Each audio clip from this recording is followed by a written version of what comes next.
Pouvez-vous d'abord vous présenter? Je m'appelle Antoine Makaï, le coordonnateur de la nouvelle élite congolaise. Oui, nous vous voyons ici devant la SEMCO. D'abord, que signifie votre présence ici? Notre présence est citoyenne du fait qu'il y a un blocage politique. Les politiciens veulent croire que les Congo leur appartiennent ou à un groupe réduit de gens qui ont occupé les postes de l'État sans qualité. Pourquoi je dis sans qualité? Parce qu'ils n'ont ni morale, ni conscience et qui ne se soucient même pas de l'intérêt de la nation. Vous pouvez constater la timidité dans la ville de Kinshasa. Nous sommes à la veille de fête de Nouvel An. Dans les avenirs, c'est comme si on était endeuillé. La misère du peuple ne plus à rechercher, elle est à lire. Mais ces gens, regardez leurs véhicules, regardez leur opulence, personne ne se soucie de ce peuple. Ils sont éternisés dans une salle bien climatisée. Les journalistes debout, ils dorment à l'extérieur.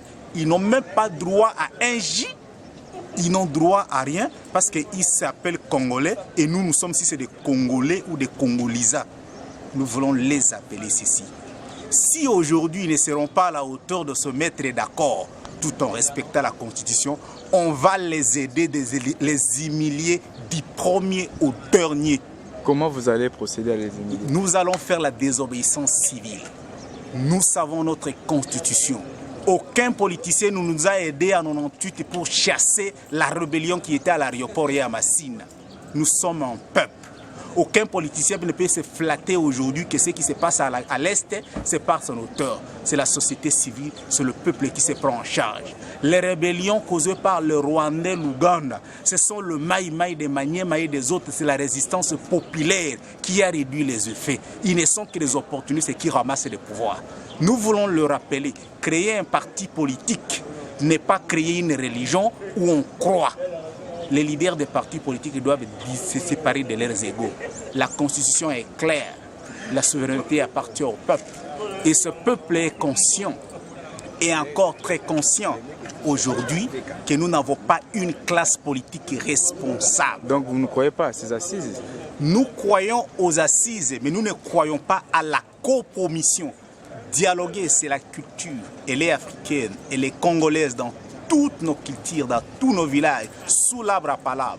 Mais sous l'arbre à palabre ne peut pas devenir comme un coup monté contre le peuple.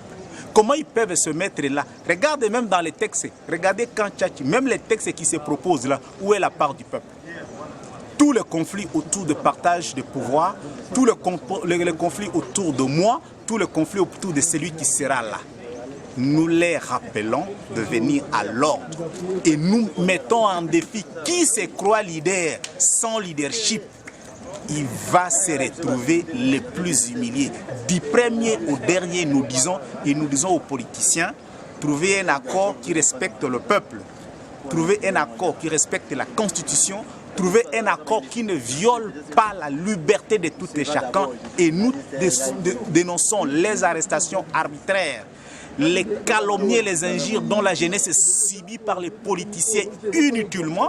On nous appelle des badauds, des inciviques, alors que nous sommes les victimes et les bourreaux de leurs méfaits politiques. J'appelle la jeunesse à la retenue, mais toute à réveiller à la jeunesse de ne jamais être naïf.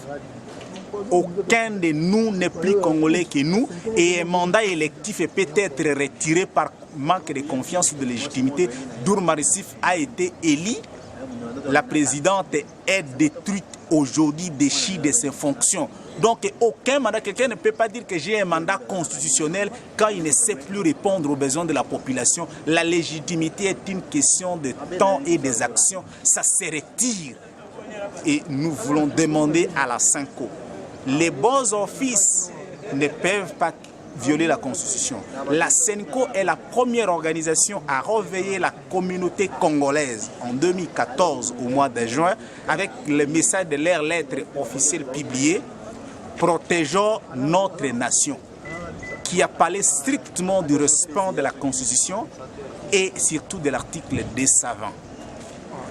Beaucoup de mouvements se sont créés pour soutenir cet élan. Moi-même, je suis l'auteur du livre « Touche pas à mon D20 » qui émane de ces documents de l'Église catholique et que je mis en annexe même pour la vulgarisation. La SEMCO a refusé de signer l'accord au Katchechi parce que l'accord supposait violer la Constitution. Nous rappelons à la Senko que leur accord n'ose violer la Constitution, qu'il soit logique et des prémices à la conclusion de leur démarche. Et vous avez suivi de près les procès Franck Diongo. Quel message pouvez-vous lancer pour terminer? Le procès Franck Diongo, c'est comme tous les autres procès. La justice n'est pas indépendante. Je suis parmi les rares Congolais qui ont déjà fait ici à Kinshasa des conférences demandant que les magistrats soient élus pour que les juges soient indépendants.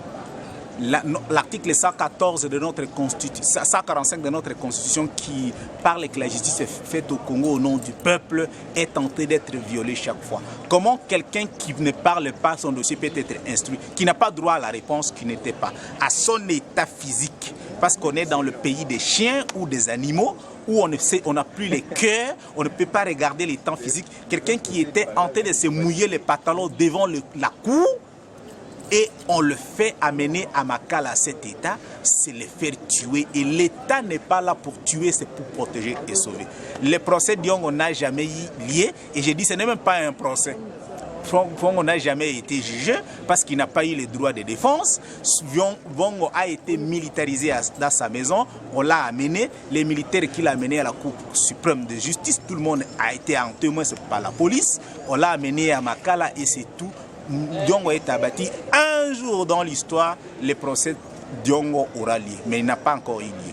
Je vous remercie. C'est moi qui vous remercie.